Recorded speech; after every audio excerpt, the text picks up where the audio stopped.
Hello friends. So I welcome you all again in the series. तो देखिए एक और मेमोरी बेस्ड प्रॉब्लम सॉल्व करते हैं। डायगोनलाइजेबिलिटी पे ये क्वेश्चन आया, एक स्टूडेंट ने शेयर किया है।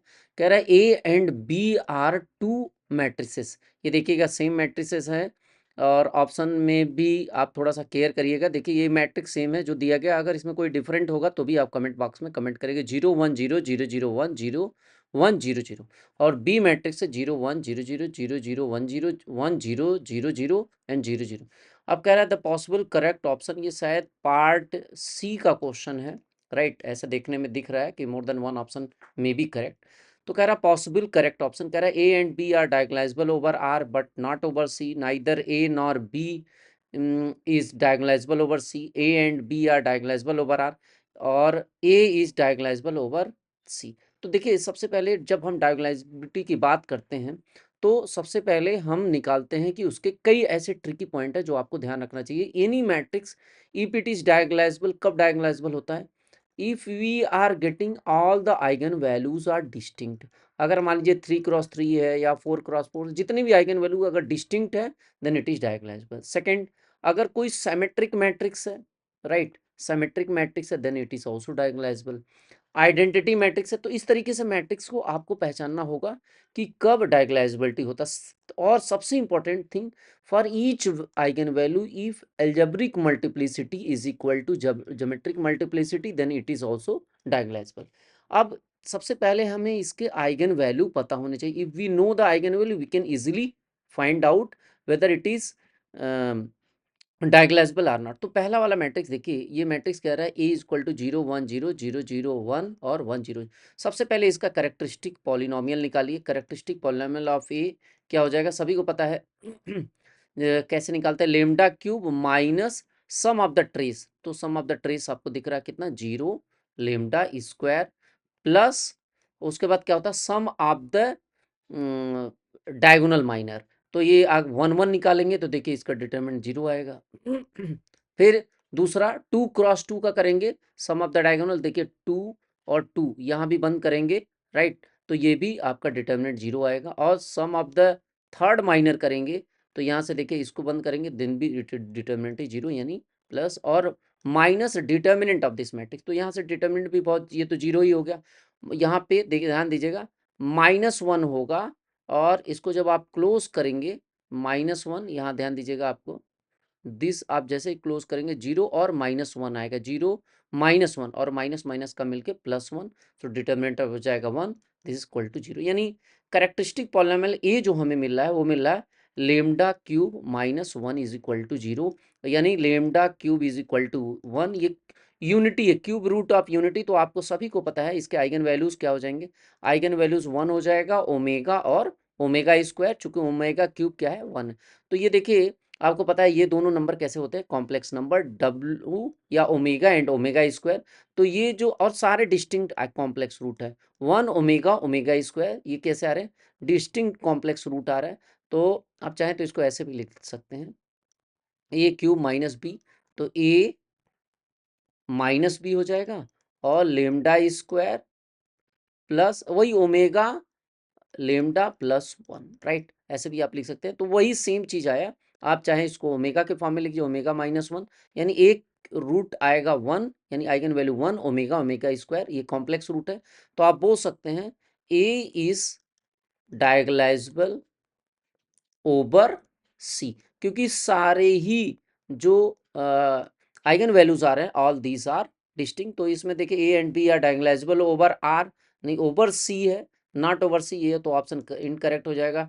Neither A nor B is diagonalizable over C, ये भी आपका ऑप्शन रॉन्ग हो जाएगा क्योंकि डायगोनलाइजेबल ए आ रहा है, बी के बारे में तो अभी हमें नहीं पता। A and B are diagonalizable over C, ये बी वाला भी चेक कर लेते हैं और कह रहा है A is diagonalizable over C, yes this is the correct option. आप देख लीजिएगा क्योंकि ऑप्शन में मतलब और भी चेंजेस हो सकते हैं, this is the just the memory based question. अब आते हैं बी मैट्रिक्स का भी हम इसी तरीके से सेम, ये जो बी मैट्रिक्स दिया है, तो बी मैट्रिक्स आपको दिया है 0 1 0 0 0 0 1 0 एंड 1 0 0 0 एंड 0 0 0 1। आप चाहें तो सेम टेक्निक लगा सकते हैं जैसे अभी हमने किया, ये पहले इसका कैरेक्टरिस्टिक इक्वेशन निकाल लीजिए। तो आपको वही यूज कर सकते हैं, lambda cube minus sum of मतलब ट्रेस आपका लेमडा स्क्वायर, फिर प्लस आएगा, क्या आएगा, लेमडा स्क्वायर, और उसके बाद फिर सम ऑफ माइनर। इस तरीके से आप आगे बढ़ेंगे। लेकिन ये 4x4 का मैट्रिक्स है, तो यहाँ पे 4 ऑर्डर से ये शुरू होगा, राइट। एक और तरीका यहाँ से देखिए, बहुत आसानी से इस प्रॉब्लम को सॉल्व कर सकते हैं। इसको चाहें तो आप इसको इस तरीके से ब्लॉकिंग कर दीजिए, और ब्लॉकिंग करके भी आप इसके कैरेक्टरिस्टिक इक्वेशन या आइगन वैल्यू को निकाल सकते हैं। बहुत ही आसान सा प्रोसीजर है। यहाँ देखिए, आप अगर इसको ब्लॉकिंग करेंगे तो ये वाली सेम मैट्रिक्स ए हो गई, 0 1 0 0 0। इसके आइगन वैल्यू आपने निकाला है और यहाँ पे 1 आ गया, यानी आप यहाँ से बोल सकते हो, यहाँ पे जो आइगन वैल्यूज आया 1 ओमेगा ओमेगा स्क्वायर, और यहाँ पे देखिए, यहाँ पे लीडिंग डायगोनल पे 1 एलिमेंट बचा हुआ है, so this is the eigen value again. अब देखिए, इसमें एम और जीएम आपको निकालना पड़ेगा, राइट। फॉर देखिए, यहाँ पे ही कैलकुलेशन कर लेते हैं क्या हो सकता है, what are the possible thing. ये मैंने आपको बताया ही है, ये मैं इरेज कर देता हूँ। नाउ सी हियर कि अब लेमडा इज इक्वल टू जो 1 है उसका एल्जेब्रिक मल्टीप्लिसिटी क्या है, एल्जेब्रिक मल्टीप्लिसिटी आपका 2 है। अब इसकी ज्योमेट्रिक मल्टीप्लिसिटी निकाल दी तो जीएम कैसे निकलेगा, एन माइनस, आप डायमेंशन भी बोल सकते हैं, dimension of A minus lambda I, right. तो जैसे ही आप इस मैट्रिक्स में ए माइनस लेमडा आई कैलकुलेशन करेंगे, और एन एन यानी 4 minus dimension of A matrix, मतलब इस केस में तो ये बी मैट्रिक्स है, तो यहाँ बी लिख देता हूँ मैं, जैसे बी माइनस लेमडा आई -1 करेंगे, यहाँ ध्यान दीजिएगा। तो जहाँ जहाँ डायगोनल पे है तो ये मैट्रिक्स आपका कैसे मिल जाएगा, -1 1 0 0, और यहाँ हो जाएगा 0 -1 1 0, और तीसरा देखिए क्या हो जाएगा 1 0 0, तीसरे पोजीशन पे ये हो जाएगा 0, और फोर्थ पोजीशन पे -1 करेंगे तो 0 0 0 0 हो जाएगा। अब देखिए, इसको थोड़ा और सिंप्लीफाई करेंगे तो यहाँ से आपको, यहाँ से देख लीजिए 3x3। अब देखिए, इसका सम जब आप इसके साथ इसका सम करेंगे तो ये वाला टर्म 0 हो जाएगा, यहाँ 1 बचेगा, और फिर इसके साथ आप करेंगे, यहाँ पे थोड़ा सा आपको कैलकुलेशन करना है, इसका डायमेंशन निकालना है या रैंक निकालना है, तो शायद ये 2 आएगा, इसको आप कैलकुलेट कर लीजिए। सो ज्योमेट्रिक मल्टीप्लिसिटी भी क्या आ रही है इसकी, 2 आ रही है, और एम भी है, जीएम भी, for lambda is equal to 1। तो और इसके अलावा 2 और कैलकुलेट करना है ओमेगा के करस्पॉन्डिंग, चूंकि ये कॉम्प्लेक्स नंबर है और दोनों डिस्टिंक्ट है, तो 2 अलग अलग आपको, मतलब एम इसके करस्पॉन्डिंग 1 आएगा, मतलब 1 है ही है, और जीएम भी आपका 1 आएगा। तो एम 2 1 और 1 तीनों के करस्पॉन्डिंग, इसका देखिए मैं यहाँ पे लिख देता हूँ, जीएम भी इसका 2 आएगा, इसके करस्पॉन्डिंग भी आप निकाल लीजिए, तो ये भी डायगोनलाइजेबल ओवर सी है, राइट।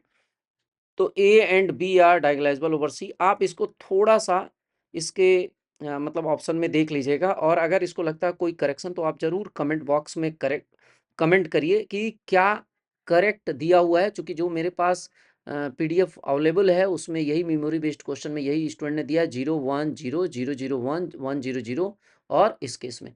तो thank you for watching this video. इसका कोई करेक्शन हो तो ज़रूर आप कमेंट बॉक्स में कमेंट करें। डायगोनलाइजेबिलिटी बहुत ही इंपॉर्टेंट टॉपिक है, जहाँ से हर बार क्वेश्चन आता ही आता है। Thank you for watching this video.